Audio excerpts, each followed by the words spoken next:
This is Daily Armenia, CivilNet's daily news digest. Here's what's making news in Armenia today.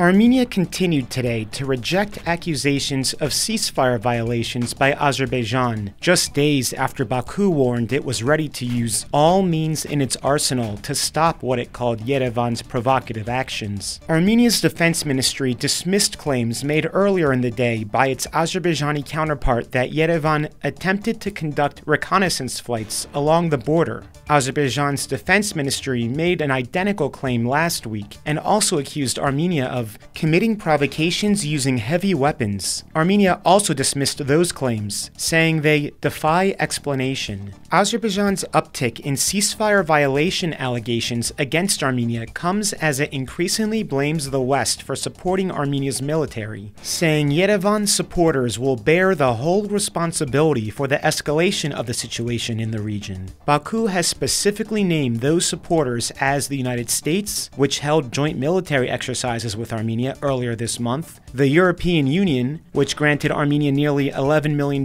in military aid last week, and France, which has signed a number of weapons deals with Armenia. Armenian officials have proposed to Azerbaijan that they create a joint investigation mechanism for allegations of ceasefire violations, but according to them, Baku has yet to respond to the offer. In related border news, Ani Badalian, the spokesperson for Armenia's foreign ministry, said today on the social media platform X that Armenia's and Turkey's special representatives will meet tomorrow on the border for another round of normalization talks. At their previous meeting more than 2 years ago in Vienna, Ruben Rubinian of Armenia and Serdar Kilic of Turkey agreed to open the border to third country citizens at the earliest date possible. However, the process has stalled since that time, with the border still closed and Yerevan repeatedly urging Ankara to fulfill the agreement. Prime Minister Nikol Pashinyan paid a surprise visit last Friday to Margara, the checkpoint on the Armenian side of the border with Turkey, which underwent a major refurbishment earlier this year.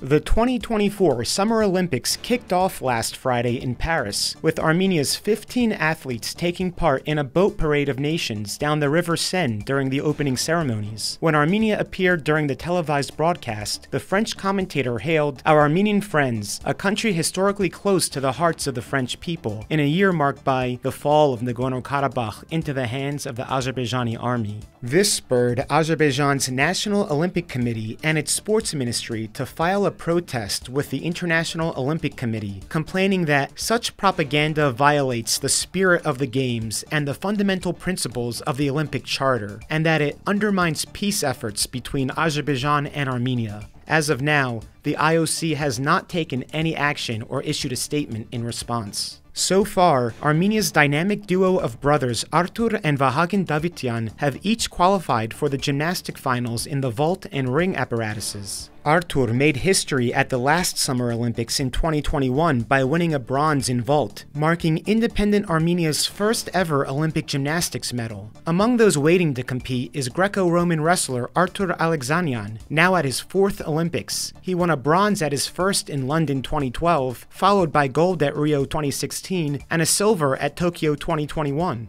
Despite Armenia's standout athletes, there has been a notable decrease in the number of Armenians going to the Summer Olympics. There were 32 competitors in 2016, compared to 17 in 2021 and just 15 now. Despite that drop, Armenia won 4 medals at each of those 2 previous showings, so it remains to be seen if it can maintain that efficiency with even fewer athletes this time. CivilNet will keep you updated on the latest developments as the Olympics continue.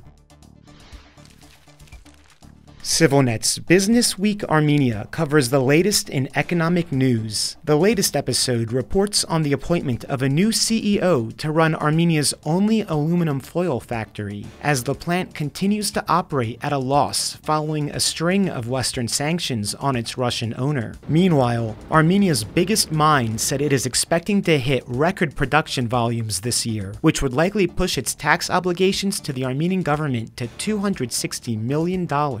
Lastly, Russia's Food Safety Agency banned 16 Armenian companies from exporting fresh produce to the country, raising fears of severe consequences for Armenian agriculture. Watch the broadcast by clicking the link in the description or on our website. And finally, the CivilNet number of the day is 9. That's the number of U.S. service members of Armenian descent who served as volunteer Armenian language translators at this month's Eagle Partner Joint Exercises. As reported by the U.S. Defense Department on Saturday, the translators played an integral role in facilitating the exercises, which aimed at increasing readiness and interoperability between the U.S. and Armenian armies. And as always, please follow CivilNet for the latest news and independent reporting from our contributors on the ground here in Armenia.